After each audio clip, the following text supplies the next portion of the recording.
are there. Can I hear amen? Deuteronomy chapter 30 verse 15, the Bible tells us, See, I have set before thee this day life and good, and death and evil.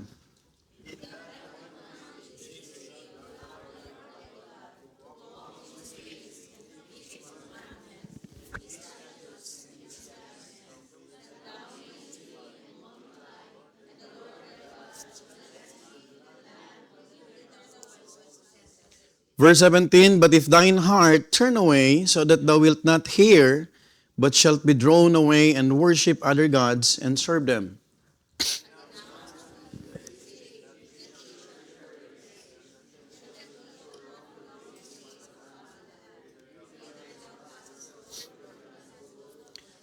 Verse 19, I call heaven and earth to record this day against you, that I have set before your life and death, blessing and cursing. Therefore choose life, that both thou and thy seed may live. All together now. That thou mayest love the Lord thy God, and that thou mayest obey his voice, and that thou mayest cleave unto him, for he is thy life, and the length of thy days, that thou mayest dwell in the land which the Lord sware unto thy fathers, to Abraham, to Isaac, and to Jacob, to give them. Let's bow our heads and close our eyes. We'll pray. Our most heavenly, loving and gracious Father, thank you, Lord, that we are serving the God of Abraham, the God of Isaac, and even this time, Lord, we are humbling ourselves before Thee. Thank you, Father, for this wonderful opportunity that we could study a portion of Your Scripture, Lord, and be able to ponder from it, and help us, Lord, to not just to learn spiritual truths and even principles, Lord, but help us, Lord, to apply.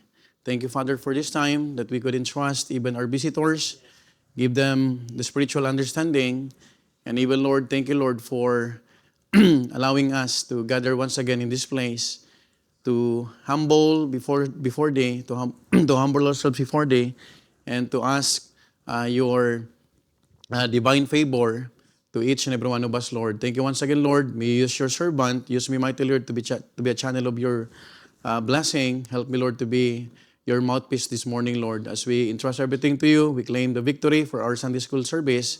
We bring back all the glory. In Christ we pray. Amen. Please be seated. Thank you. The weight of daily choices. Now, remember that we started this lesson last Sunday. And we discussed the first part of this series lesson about the immediate choice set, and that is this day. Now, why is it that we need to understand or to know the weight of daily choices? Remember, our choices in life is very important.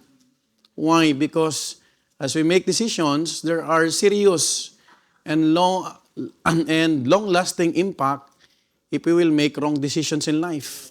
That is why we need to understand and we need to weigh every decisions that we are making before the Lord. Now, last week, we opened a new series entitled The Weight of Daily Choices. This lesson was designed to show us that our daily choices, no matter how big or small, carry, again, let me repeat, an impact in our lives. And sometimes this impact is a long-lasting impact. Buhay ka pa, minsan may mga tao na sana hindi ko na lang ginawa. Are you following? Now, we also learned that there is no neutral ground in responding to God's command. Folks, you could either choose left or right, good or evil. Now, Moses did not allow delay or even excuses or middle ground. In fact, as part of recap, we discussed that there are choices are clearly defined. Do you still remember that? I hope you are taking notes because it's a good thing to remember the lessons that we discussed, because sometimes nakaka-relate po tayo at magagamit natin to sa pang-araw-araw na buhay. Now, choices are what? Clearly defined. Why? Because it is mentioned in verse 15, sabi ng Bible, See, I have set before thee this day life and good. death, and what? And evil. So we need to understand from this verse alone that we are either good or evil. We either choose life or death. Even the lukewarmness of the church in Revelation, God is not happy. God is so displeased about lukewarm Christians. Now, again, we also discuss about choices are personally faced. Remember that every one of us shall give an account. We cannot pass to other people our wrong decisions or the consequences. It is us or it is our personal accountability. Now, remember, obedience cannot be delegated. Can I hear amen? Yung pagsunod sa Panginoon, hindi mo pwede yang ipasa sa iba. It's a personal choice. Are you following? Just like what we did today, when we went to the church, it's our personal decision. Not only delegated, but obedience cannot be delegated, inherited, or assumed through what? Association. Because each person stands responsible before God for the choices that he makes. So tandaan po natin, mga minamahal ko, no? Na importante ang pagsunod. Obedience is the key. Without obedience, we will displease God. Now, moving forward to our lesson, we'll continue this and then we will move to the second part of this lesson. Let's proceed to the choices govern the whole walk. Number 3, the third thing that we need to understand about the weight of daily choices is choices govern the whole walk. Ayan, in Deuteronomy chapter 30 verse 16, antayin natin ang EBTech. Nadidelay yata yung internet. Deuteronomy chapter 30 verse 16, the Bible tells us in verse 16, in that I command thee this day to love whom? To love who?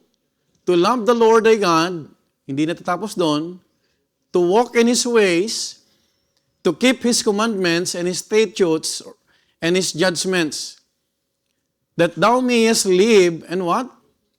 Multiply. And the Lord thy God shall bless thee in the land whither thou goest to possess it. Now, if you will just understand this verse alone, you would see clearly that if we will obey God, there is a promise. Blessing. Can I hear amen? Who wants blessing today? You love God. You walk in His ways. Pero ang tao gusto lang blessing. Ayaw nang sumunod. In every promise, there is always a premise. Folks, my dear beloved brethren, the choices govern the whole walk. In verse 16, Moses does not reduce obedience to a single act. Why? Because he gives a full description to love the Lord. Not only to love the Lord, to walk in His ways and to keep what? His commandments, His statutes, and what? Judgments. This is not a choice between going or not going. No? It is not a one-time decision about what to wear, what to eat, or where to go. Remember, every day, kailangan mo magdesisyon. Are you following? I've mentioned this last Sunday. Sometimes you are too excited. You're very excited to attend the church. But how about if your emotions are fluctuating? You know what? If you are obeying God, your emotions will set aside. Because you will obey God's commandment. Now, remember, it is a choice that touches the whole walk. Okay? No? The whole walk. Ano po yun?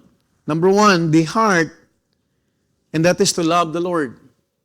No? Number 2, the conduct. It's very important, not only to love. Walk in His ways. Hindi mo pwedeng sabihin na, Lord, I love you, pero hindi tayo lumalakad sa kalooban niya. Are you following? Thirdly, the submission. This is very important. Submission, keeping His commandments. You cannot obey His commandments if you are not submitting. Are you following? Why we are always coming to the church every Sunday? Is there a command? Hello? Is there a command? Oh. Ano po ang pinaka-direct command ng Panginoon kapag Sunday? Not forsaking the assembling of ourselves as the manner of some is. Now, if you are not feeling well, if you are not excited, or alam mo yun, minsan you are down, you are discouraged, but if you know the Word of God, the commandment of God, you will still go. Sometimes we are disappointed, no? Meron tayong job interview. We already expected it. Pero hindi tayo natanggap. Pero kahit disappointed tayo, you will still come to the church. Because there is what? A command. Now, remember, Moses shows that obedience is not selective. We can't just love God and not walk in His ways. Are you following? Hindi mo pwedeng sabihin, mahal ko lang ang Panginoon, basta mahal ko siya. Pero ayokong lumakad sa kalooban niya. Meron bang ganon? Meron bang ganon, Sir Eden Grace? Wala, no? Wala? Sir Eden Grace? Wala? May ganon ba? Sister Nelia? Oh, we are in the Sunday school. Nasa school tayo. Okay. Meron po bang pwedeng mag-claim na mahal natin ang Panginoon, Brother Rodel, pero di tayo sumusunod? Parang walang ganun, no? Picture her, may na-encounter ka bang Krisyano na mahal ko ang Panginoon pero hindi ako susunod? Okay. Now, from this, remember that Moses shows that obedience is not selective. We can't just walk in His ways without keeping His commandments. Okay. Tignan niyo yung domino effect. Pag sinabi mong mahal mo ang Panginoon, lalakad ka sa kalooban niya. Pag lumakad ka sa kalooban niya, susundin mo ang utos niya. Now, there are many Christians, they just love God. Hanggang dito lang. But walking in His ways, wag niyo akong isama dyan. Okay, that is why we need to weight our daily choices. Because this is very serious. And it has what? A lifetime impact. Pag nasanay ka dyan, ang tingin mo sa buhay Krisyano, basta mahal ko ang Panginoon. Are you with me? Kaya maraming Krisyano ang hindi seryoso. They're only Christians by name, not by conviction. Are you following? But thank God, because Moses reminded the Israelites. Amen? He reminded the Israelites, kayo ay papasok sa promised land. Hindi ako kasama na. Sabi ni Moses, I will not go with you. Only Joshua and Caleb. Right? This is the context. God promised a promised land, but listen to this, you have to choose life. Amen po ba? Sinong gustong pumasok sa promised land? Personal promised land. Sinong gustong, ayun pumasok sa promised land? Uy, grabe. Oh, can you raise your right hand? Kaya pumasok sa promised land, Sister Mone. Oh. Ang tanong, sino ang gustong lumakad sa kalooban ng Panginoon? Sino ang susunod sa Panginoon? Dapat ganon. Hello? Are you following?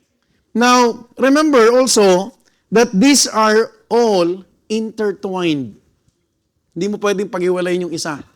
Para siyang lubid na mga strands siya na pinagsama-sama, nagiging matibay. That is why a believer or a Christian who is loving God, at the same time walking with God or walking in His ways, and at the same time obeying His will, is a steadfast Christian. Remember, our theme for this year is steadfast. Amen? Matibay. Pero pag ang Krisyano nagsabing, I love you, Lord, pero dito lang ako. Hello? Pag dumating yung problema, madali silang mawala. Are you following? Are you with me? Because if you know personally that you are obeying God, you will obey wholeheartedly. Because the person that we are obeying is a powerful God who could give us what? Blessing. But don't forget, hindi lang blessing ang kayang ibigay ng Panginoon, kundi cursing. Now, God does not allow His people to choose only the parts that are convenient or visible. You know what? Together, They describe the whole life of obedience. Whatever choice we make will govern our whole walk. Please don't forget this. Number one, you cannot say you love God while ignoring what He has already commanded. Can I hear amen? Number two, you cannot adjust your behavior in public while resisting obedience in private. Alam mo, maganda na kung ano tayo sa public, yun din tayo sa private. Amen? Amen po ba? Pangatlo, you cannot submit in church but refuse God's authority at home, at work, or even in your relationships. Di mo pwedeng sabihin nagsasabit ka sa Panginoon, pero sa magulang mo, young people, hindi ka nagsasubmit. Right? Can I hear amen?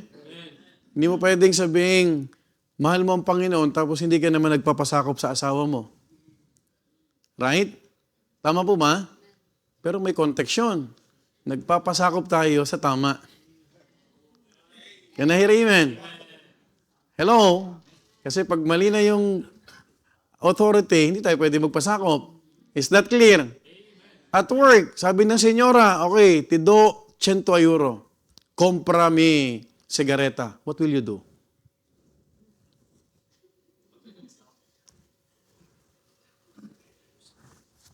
Si Sir Monet, what will you do?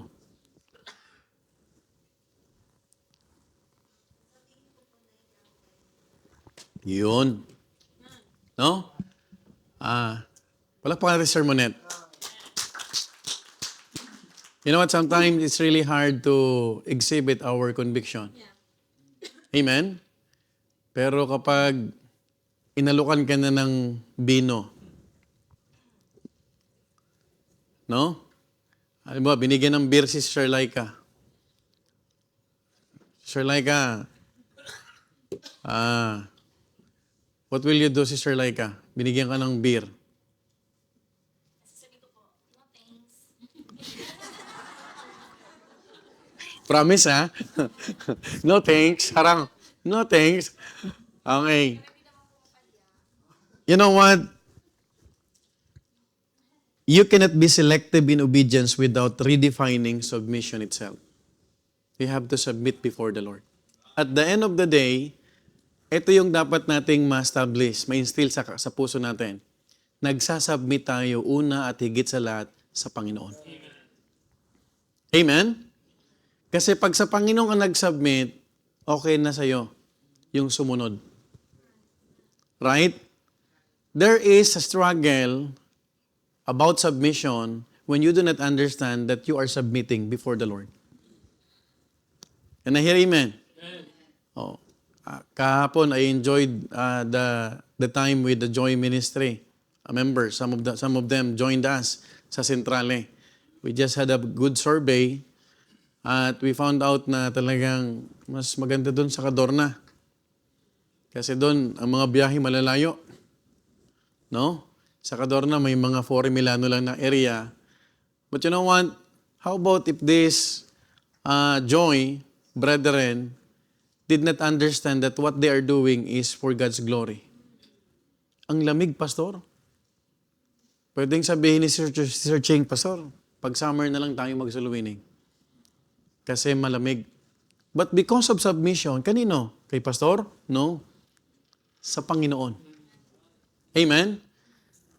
Gaganahan kang lumakad kasi mahihiya ka pag kasama mo ang Joy na sila po yung mga mabibilis pang lumakad.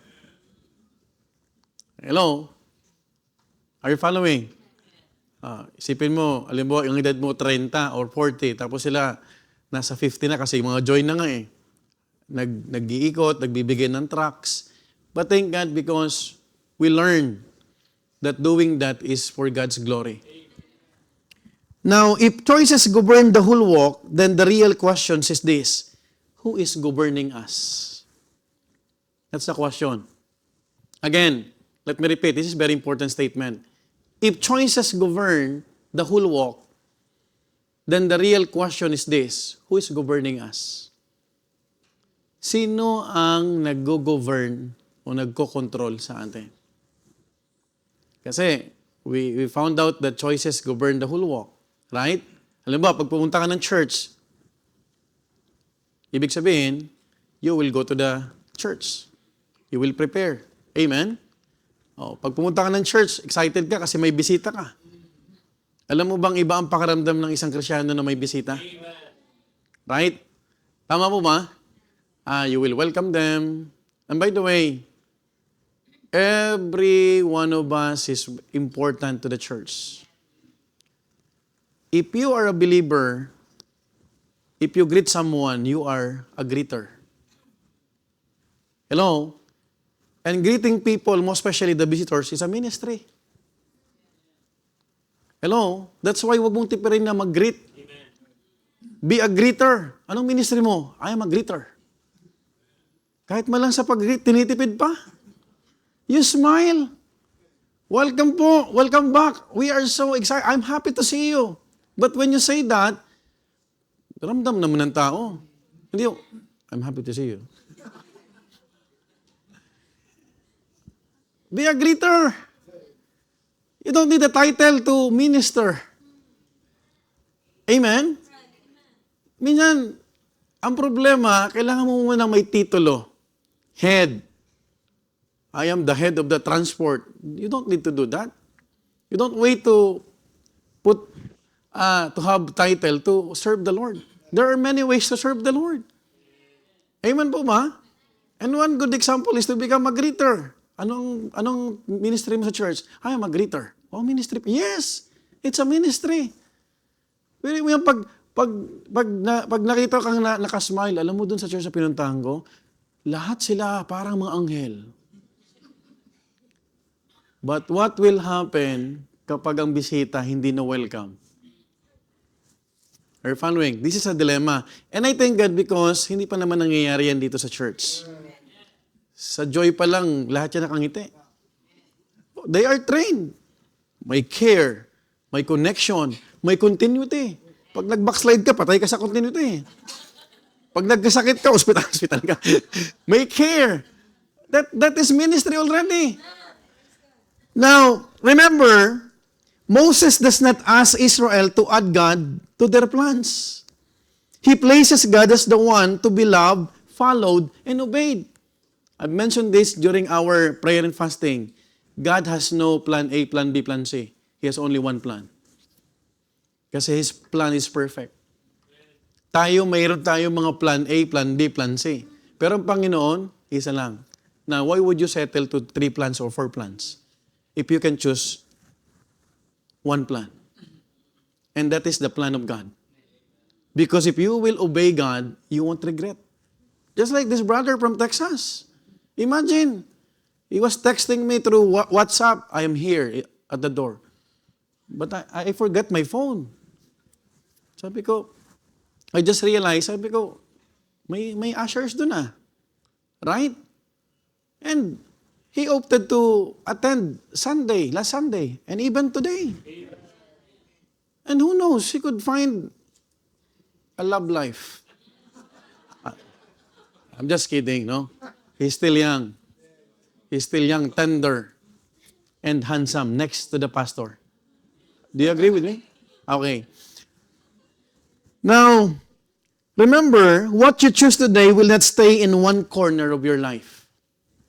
Because a choice in the heart affects conduct. Can I hear amen? A choice in the heart affects conduct. Let me give you an example. Who knows about e-cars? E-cars, electronic cars.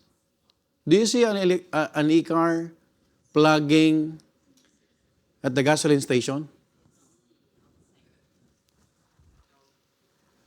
Doon sa merong mga electronic plugging area. If you are not plugging your spiritual life every week, you will be drained. And your conduct will see that. Will show your conduct because of your choice. We need to plug in. Hello? Isang linggo ko lang mawala, iba na. Tama po ba? Because Even our cell phone needs to what? To be recharged. Mayroon ka ba nakitang e-cars na naka-Tesla, nakapunta doon, diesel? You cannot do that. There are many Christians, they have problems already, they are suffering, they're struggling, they're going to the mall instead of going to the church. So there's a need to plug in because your choice will affect your conduct. Are you following? Wala kang makikita, kapatid, na electric cars na nagpapagasolina. Can I hear amen? At ang isang Kristyano pag nanghihina, mag-plug in ka na. You go to the church and listen. And just listen wholeheartedly. Because whether you like it or not, the Holy Spirit will work in your heart. Mangungusap sa iyo ang Panginoon. Amen po ba? Ang problema, may problema na pupunta sa anong sikat ngayon? Palakad.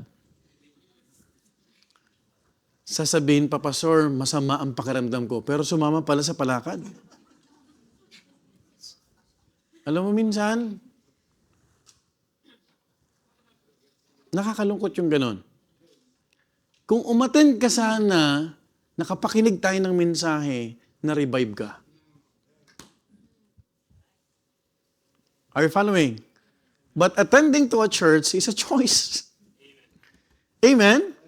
It's a good choice. And it's a very serious choice. Because it's not only a commandment from the Lord, it will benefit you. Pag hindi ka nag-church, ano nangyayari? Kaya nga kanina, kumanta tayo ng isa pang kanta kasi parang ang dry. Right? Now, a choice in conduct reveals submission. But a struggle in submission will be revealed in our conduct and choices. Now, brethren, every choice we do has a corresponding weight. It has a weight in the direction. And it will have a weight in eternity. Now, ilan na ba ang nadala mo sa Panginoon? Do you remember when you are going out, passing out tracts, winning souls, sharing the gospel? Pag na-save yan, hanggang langit yan. Amen? Amen? Ano ang pakiramdam ng isang Kristiyano na may nakikita ka sa church, ako ang nagdala dyan. Ginamit ako ng Panginoon. What would you feel? May encourage kang magpatuloy. Amen po ba? Kasi you will see the souls. Amen? I believe Sister Leonie is always happy when Sister Ching is doing the will of God. Kasi biruin mo, punta ka lang ng domo, namigay ka, na-meet mo yung tao, nakapag-share ka, nadala mo sa Panginoon, tapos naglilingkod na rin sa Panginoon. Amen? Kahit may problema tayo personal, we are setting aside our personal problem just to pursue the will of God. And it's a choice. And it will have what? An eternal impact. Why? Mag-uusap kayo sa langit. Sis, thank you ha. Ginamit ka ng Panginoon. Kung bakit ako nagkaroon ng pananampalataya. Tama po ba? So don't forget someone na ginamit ng Panginoon sa buhay mo. Amen? Be thankful always. Be grateful to the Lord. And do it, pay it forward. Ikaw naman ang magbahagi. Amen po ma? Minsan, ano ang pakiramdam na nabaptize tapos hindi nagpatuloy? Wala lang, naligo lang. Hello? Tama po ba? That is why the Bible is complete. Fruits that remain. Minsan, Lord, give me a fruit. Anong fruit? Juicy fruit? Jackfruit? But be specific. Lord, give me the fruits that will remain. Kasi minsan nakakalimutan natin ng remain. Amen? Because we need the abiding presence of God. Now, every obedience brings peace within and promises to claim. But every disobedience brings turning away and loss. So meaning to say, whatever choice we make will govern our whole walk. Kaya napakahalaga ng maliit na choice sa buhay. Desisyon. Amen? Huwag mong maliitin yung mga desisyon mo sa buhay. Because pag nagkamali ka, walang undo. Can I hear amen? Hindi mo na pwedeng ibalik. Now, we finished the immediate choice set. We will now move to repeated choices and how it has the power to shape the direction of our lives. Let's talk about the repeated choices and the direction of life. Look at verse 17 to 18. Can someone read that? May request si Sir Telma. Na-miss natin Sir Telma. Verse 17 says and 18. Please. Deuteronomy 30:17 to 18. But if thy heart turn away, so that thou wilt not hear, but shall be drawn away and worship other gods and serve them. Verse 18 po. I denounce. I denounce unto you this day that ye shall surely perish, and that ye shall not prolong your days upon the land, whither thou passest over Jordan to go to possess it. Amen. Thank you so much, Sir Telma. Look at this, verse 17. Paki-post po dyan. A subtle turn in direction. Let's talk about a subtle turn in direction. Verse 17. But if thine heart, what? Have you noticed this? But if thine heart turn away. Ang nagte-turn away pala una, hindi yung katawan. Ang una nagte-turn away, yung puso. Are you following? Look at this. I want you to notice this. But if thine heart turn away, that's why keep thy heart with all diligence. For out of it are the issues of life. Ingat. Bantayan natin yung puso. Right? Pastor, in love na ako, Pastor eh. Ma-in love ka sa tamang tao. Hindi ka pa nga na-in love sa Diyos, na-in love ka na sa tao. Young people, be in love with God and be in love with your parents. Because not all the time, parents are with you. Are you following? Are you with me? Notice the word that was used, turn. In Tagalog, anong turn? Lumiko. Turn. Moses is that used the word fall. If thine heart fall, yung ba sabi? No. If thine heart fall, no. Hindi bumabagsak ang puso. The heart turn. Turn what? Turn away. Hindi nahulog. He did not use the word collapse. But if thine heart collapse, no. Turn. He did not use the word collapse. Hindi gumugo. He used the word turn. That is why to turn, it means to have a chance or a change of direction. And at first, it is subtle. Sino nakakita na ang puso lumiliko? Wala. Pero nararamdaman mo yan. Be very careful about this. When your feelings control you, it's very dangerous. Don't be controlled by emotions. But be sensitive to the Lord. Kasi ang emotions, minsan masaya tayo, minsan malungkot. Right? Tama po ba? Gagawa ka ng desisyon ayon sa kalooban ng Diyos. Can I hear amen? Why? Because there is a subtle turn in direction. Bakit subtle?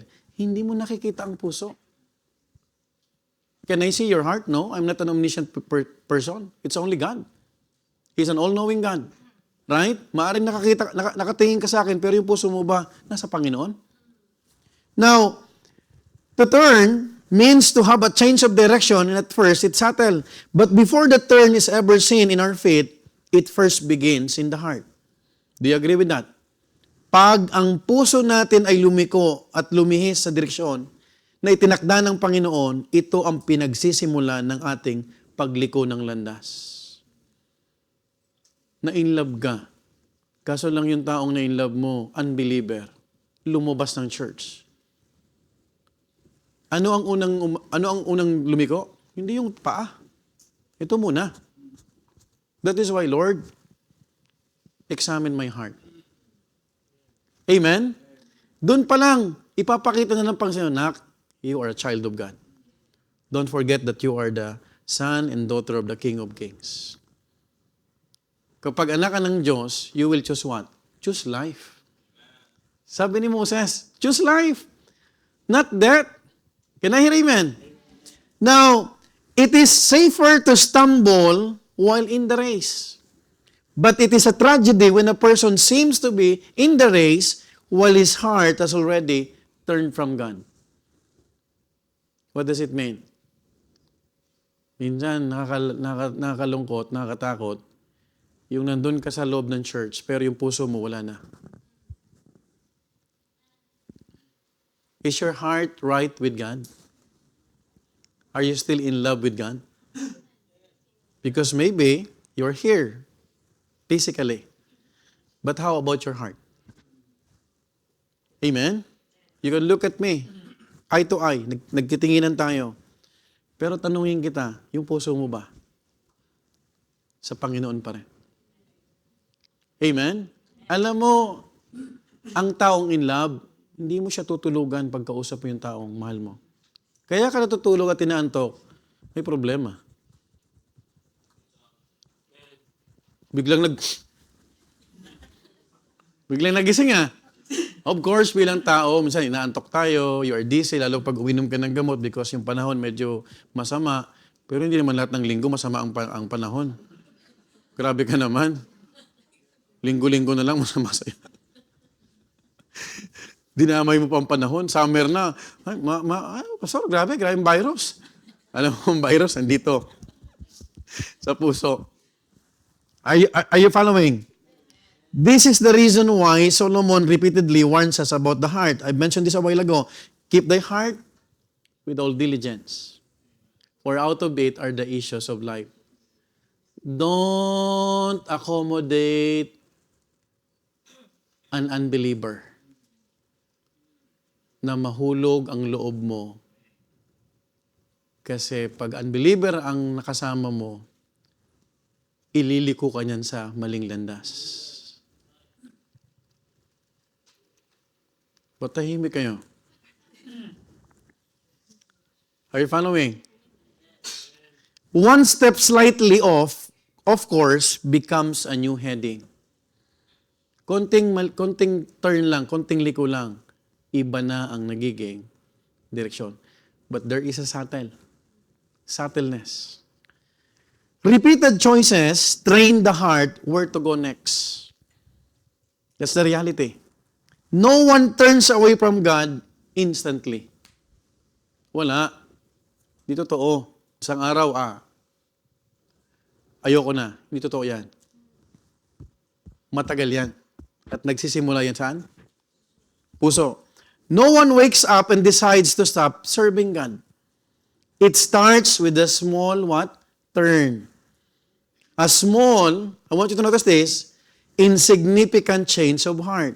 Example, a missed prayer never stops at one night. It turns into two. Pag nag-miss ka ng prayer, natulog ka lang, kumain ka ng masarap, tapos nanood ka ng mga reels, tapos natulog ka lang kagad. Hindi lang to isang beses gagawin mo. It will happen. The second time, the third time.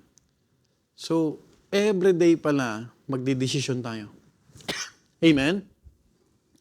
Ano magiging decision na dapat natin? Hindi ako hahawak ng cellphone hanggat hindi mo na ako nagpe-pray. You remember the testimony of Brother Romnick? Nalala niyo yung testimony? Hindi kayo nakikinig Makinig tayo sa testimony. Sabi niya, hindi ako babangon hanggat di ako nagpe-pray. Right? Tama po ba? Secondly, a missed devotion or Bible reading never stops. At a week, it turns into two. Kumusta naman yung mga resolutions natin? Yung weekly Bible reading plan natin. Are you still crossing out the dates? I hope this will be a reminder for all of us. A missed Sunday service by choice, not by health restraint. Of course, we understand those brethren, may mga sakit, they really wanted to come. Pero, have you noticed this? Yung mga nasa ospital, gusto nilang pumunta. Pero pag malakas, minsan, ayaw pumunta. Don't stop at one. It becomes once a month. Lastly, the matter did not start with loss of time, loss of focus. It starts with the turn of their heart. Kaya nga napakahalaga yung puso. Subtle turn in direction is often unseen until the feet begin to follow the heart's choice. I'll give you an illustration. Sino sa inyo ang seaman? Nakasakay niya ng barko? Meron mo nakasakay na sa barko? Ay, may kausap pala ako. Ayan. Sino ba nakasakay na ng barko? Taas kamay. Okay. Look at this. How do ships turn? Can the Ibitec, post that? Okay. How the ships turn. Yung image. Ayan. Sige. Okay. Do you know that a subtle turn in direction is like a ship at sea? Ang laking barko. Someone called me. Hingi ng tulong because yung member niya na nasa Pilipinas nagpunta ng Napoli. Na-aksidente sila, medyo magato, tapos hindi makaintindi ng English yung mga nurse sa Napoli. Nangingi ng tubig, umiinom dun sa banyo. And then, he's a seaman. Taga Iloilo. Banate. Taga Banate. So, I called him up, and then sabi ko, what happened? Sabi niya, Pastor, we experienced accident. And then, yung kasama ko talagang bali yung nabalian. I think malakas na hangin. Tapos doon sila pinakamalapit sa Napoli. And then sabi ko, kumusta? Nag-alala yung pastor niya eh. Sabi niya, Pastor, can you please my member or young people na nandyan? Nasa cruise ship siya. Vikings ng cruise ship. So, pag sumakay ka ng barko, pag nakita mo ang barko, ang cruise ship, sobrang laki. Pero alam mo nagko-control dyan? Maliit lang. Right? Tama po ba? Now, when the rudder, ano yung rudder? Yan. Look at this. When the rudder shifts slightly, nothing seemed to change at first. Hindi mo may mahalata. The ship is still moving forward. The water looked the same, but the course has already changed. Walang alam ang pasahero. Di ba sumasakay ka ng barko? Right? Given enough time, the small adjustment will bring the ship to a very different shore. Kaya nga ang hangin, kapag may bagyo, they were advised na magdahan-dahan or tumigil muna o pumunta sa pangpang. Kasi pag nagkamali ka dyan, lulubog ang barko. Hindi ito kagaya ng sasakyan na konting pihit, mararamdaman mo. I am a driver, di ba? Pag nag-drive ka, di ba? Pag ganun mo ng konti, gaganon ka. Ang barko, iba. Hindi mo siya mahalata, hindi mo mararamdaman. Kapag pumipihit na ng konti, kahit konti ang rudder. Now listen, ito ay parang barko sa dagat, isang maliit na galaw ng timon. Hindi agad halata. Sa umpisa, parang walang nagbago, pero unti-unti na itong binabago ang direksyon ng paglalayag. So brethren, why I'm saying this? Let us take note of the subtle direction that we are taking. Why? Because if we are not careful, we will turn little by little until the path is no longer straight. Problema, I cannot see the heart of Brother Gabriel. And you cannot see my heart also. Right? You know what? I prayed to this. Sabi ko, Lord, help me to serve you with a joyful heart. Ayokong mag-serve sa'yo, Lord, na parang pilit na lang. Out of obligation. Pag hindi ka maingat sa nararamdaman mo, sa puso mo, iba na pala ang direksyon. Patalikod na pala. Are you following? You are the only person between you and God and alone. Kayo lang ang nakakaalam kung anong kondisyon ng puso mo. That is why be mindful about this. Kasi para tayong barko na konting kibot lang. You remember the direction of Jonah? God's will for him is to go to Nineveh. And then, he fled. Gusto niya pumunta sa Tarshish. Tama? But what happened? Is there a plan B to God? No. The plan B is still for people like us. There's only one plan. God prepared a big fish. Amen? And when He prepared a big fish, saan siya dinala? Sa Nineveh. Pero muntik na siyang mamatay. At nag-suffer, hindi lang siya. It's not only Jonah who suffered the consequences, but even the company with him. Are you following? Are you with me? Kaya sa Diyos, laging plan A. Walang plan B. Amen? Tama po ba? Tayo lang ang makulit. We wanted to try other options, but with God, only one option. You either obey or disobey. Amen. Yun lang. Amen? Oh, look at our visitor. Galing pa to ng Barese.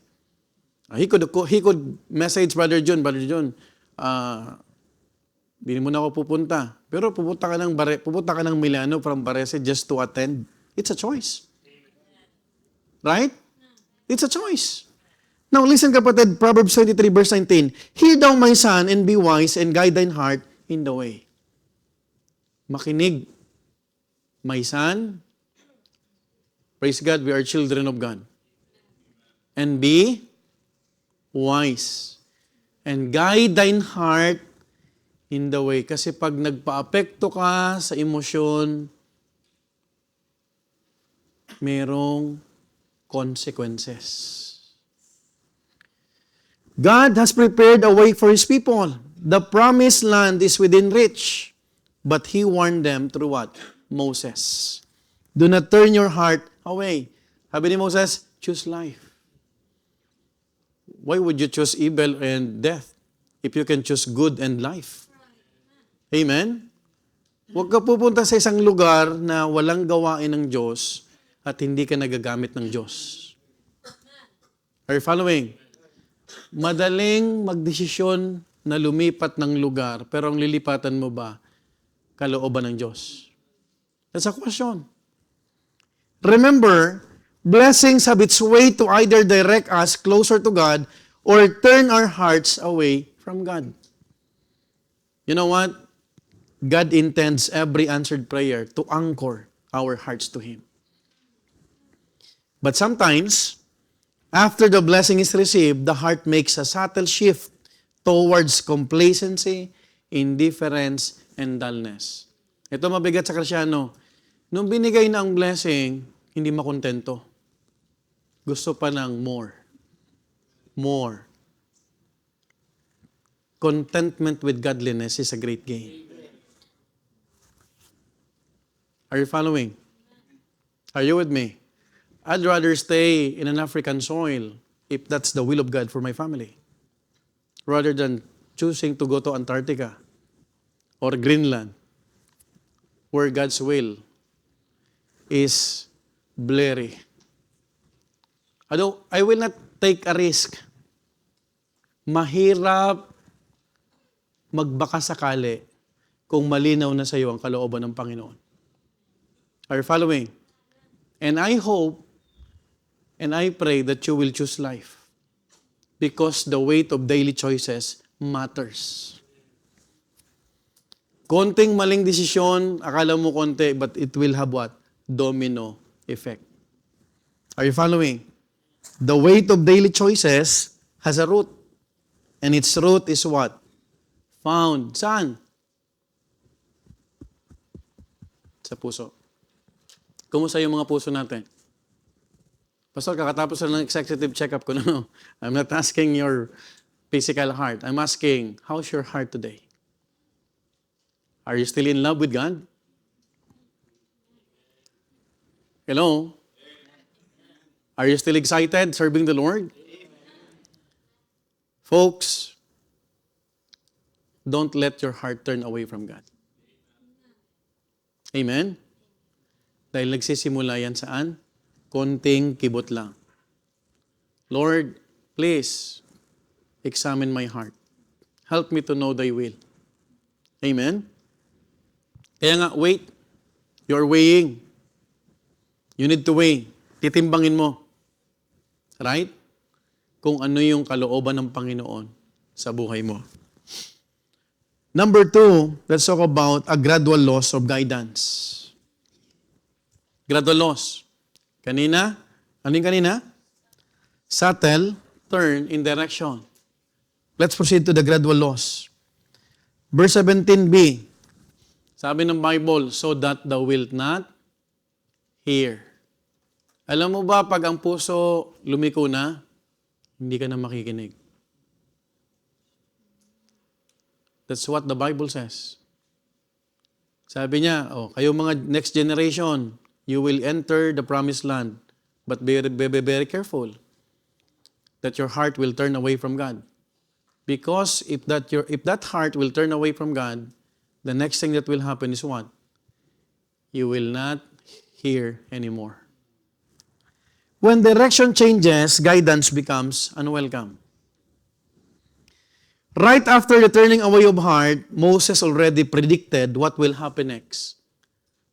Grabe. Hindi pa sila nakakapasok ng promised land, meron ng deklarasyon si Moses. Can we read that? Verse 17. Sabi rito, but if thine heart turn away, so that thou wilt not hear, but shalt be drawn away and worship other gods and serve, ano mangyayari? Shalt be drawn away, hindi ka na makikinig, and you will worship other gods. Hindi lang mag-worship, you will serve them.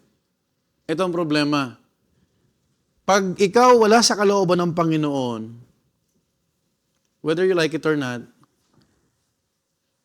yung conviction mo natutunaw din. Lumalabnaw. Right?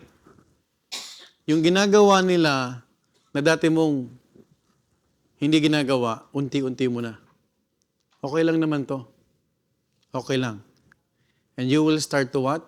Compromise. Okay na sa'yo na hindi umattend ng linggo. Hello? Are you following?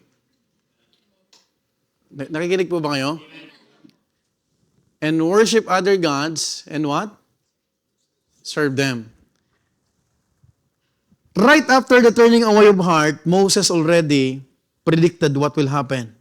A person whose heart is turned away will not hear and will refuse to hear. Hindi makikinig at hindi na siya handang makinig. In the anatomy of backsliding, when the heart makes a subtle turn, the ears are the next to rebel. Ang una nag-rebel, Alin? Anong kasunod pag nag-rebel din ang puso? When the heart refuses to walk straight, the ear will also refuse to hear. Wala na. Kahit anong sabihin na ng Biblia, si Gab, pag naiingayan, gumaganon. Hindi ko alam kung sino nagturo dyan. Ganon ang nangyayari. Sabi ni Moses, pag ang puso lumiko, ang kasunod na maapektuhan, kahit anong advice pa, kapatid, ito yan. Pag ikaw ay nawala sa kalooban ng Panginoon, ito mangyayari sa'yo. Wala. Hindi niya papakinggan yan. Gagawin niya yung gusto niyang gawin. When the heart refuses to walk straight, the ear will also refuse to hear. Maaring may pandinig at naririnig, pero hindi nakikinig. Malaki ang pinagkaiba nun. Ulitin ko ulit. Maaring may pandinig ka at naririnig mo, pero hindi ka na nakikinig. Right? God is still speaking, but the traveler no longer checks the map.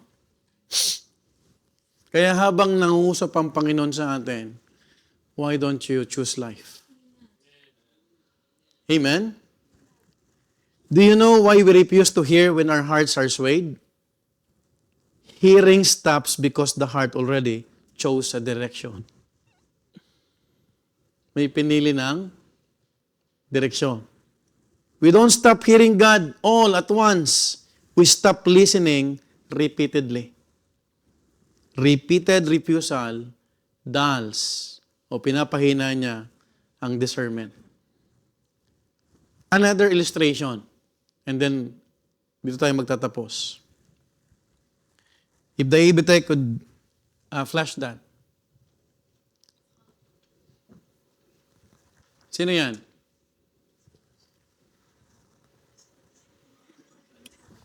Sige nga, sino yan? Ha?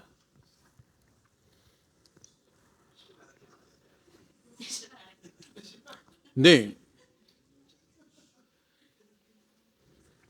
Now, look at that image. As you walk further in your own path, people will warn you. May taong gagamitin sa'yo para bigyan ka ng warning.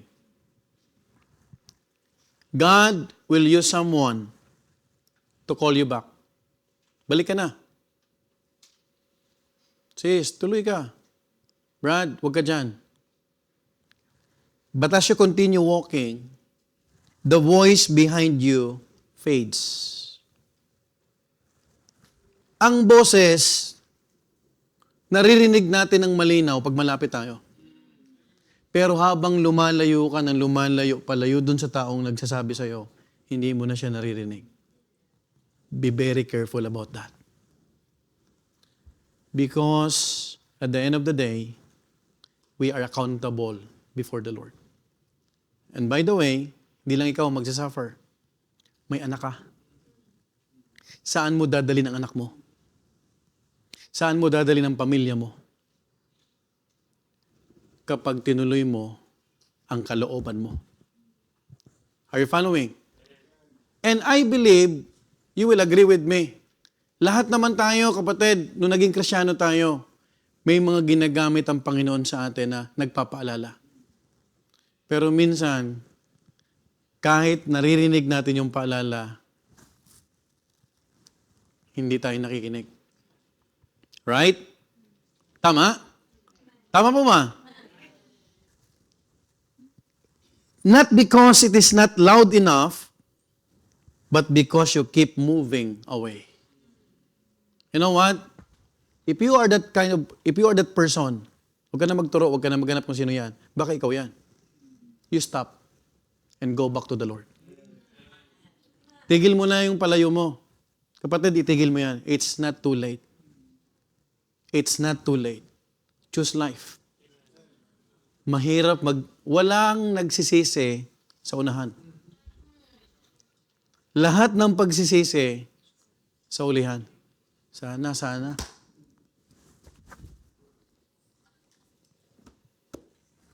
But sometimes, it's too late.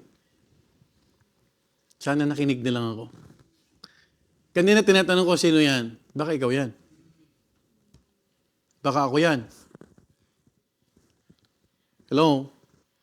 Are you following? Huwag ka na maghanap kung sino yan, kung kaninong sapatos yan, kung sino yan. Baka ikaw yan.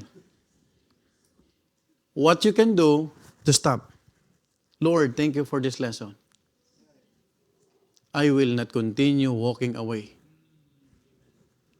This man is studying here in Milan. He's teaching, he's studying. After his studies, he will go back. But if this person, this brother in the Lord, will not continue doing the will of God because he's not around with his spiritual family, he will be destroyed. Because Europe is a breeding ground for what? Materialism. You cannot impress God with your intellect.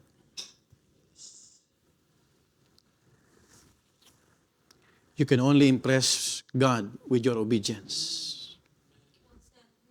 Are you following? You cannot impress God with your new house. Bigger cars, bigger house, you cannot impress.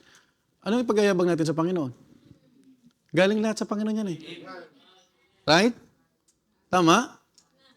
Kung ako sa iyo, kung nakikita mo sarili mo dito, you will stop now. Balik ka na. Kasi yung mga taong ginagamit ng Panginoon sa iyo, hindi mo na marinig. Brad! Sis! Kasi ang layo mo na. Sumisigaw na nga. Right? Tama? Tama po ba? Pero pag malapit ka pa sa tao, naririnig mo pa. Sobrang clear. Parang si Mamita, Brother June. Pag nag-usap yan, di ba? Naka-loudspeaker yan. Kasi gusto mo marinig yung boses. Pero ang tao, pag ayaw mo nang marinig ang boses, you will shut down. Tama po ba? It's a choice. Saan nagsimula? Ano kasunod? Ito mga tama nyo, no? Mapalad ka kasi nakikinig ka ngayon. Amen? Amen po ba? Kasi mahirap pag dumating na sa punto na wala na sa'yo. Kahit anong lesson, kahit ano pang gawin dito, pag hindi ka na nakikinig. I'd like to end this lesson that in the text, not hearing comes after the turning away. Direction is rejected first, guidance is rejected next. That is why this loss is gradual. One warning ignored, one correction dismissed, one instruction postponed, until the voice that once guided no longer governs the steps. Brethren, kung dati lahat ng mga hakbang natin ay sinasangguni mo sa pastor, ba't hindi na ngayon? Magkaiba ang pinapaalam mo sa nagpapaalam ka lang. Is that because you are an older Christian? Ikaw yan. As I stand behind the pulpit, I do not make major decisions that I'm not consulting first with my pastor. May pastor ka, di ba? Right? May magulang ka, young people. Are you consulting your plans to your parents? Right? Tama po ba? There's a danger. Yung mga young people ngayon, iyo sono majorin eh.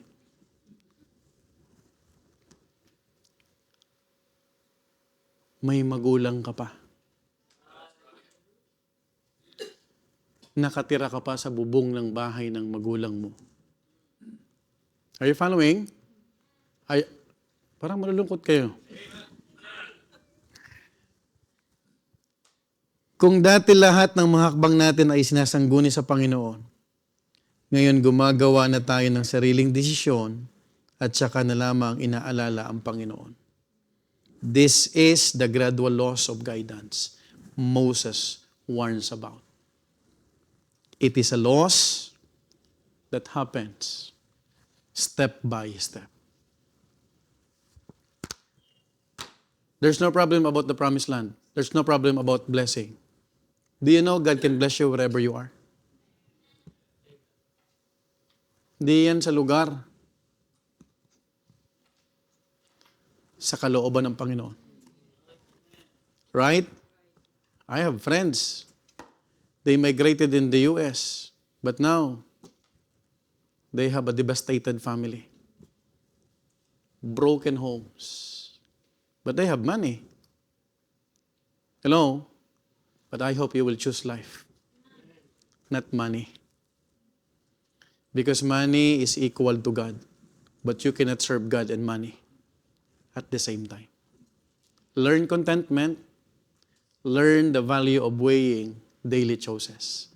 Because at the end of the day, repeated choices and direction of life will happen again. Itong Biblia na to, wala kang makikitang mali dito.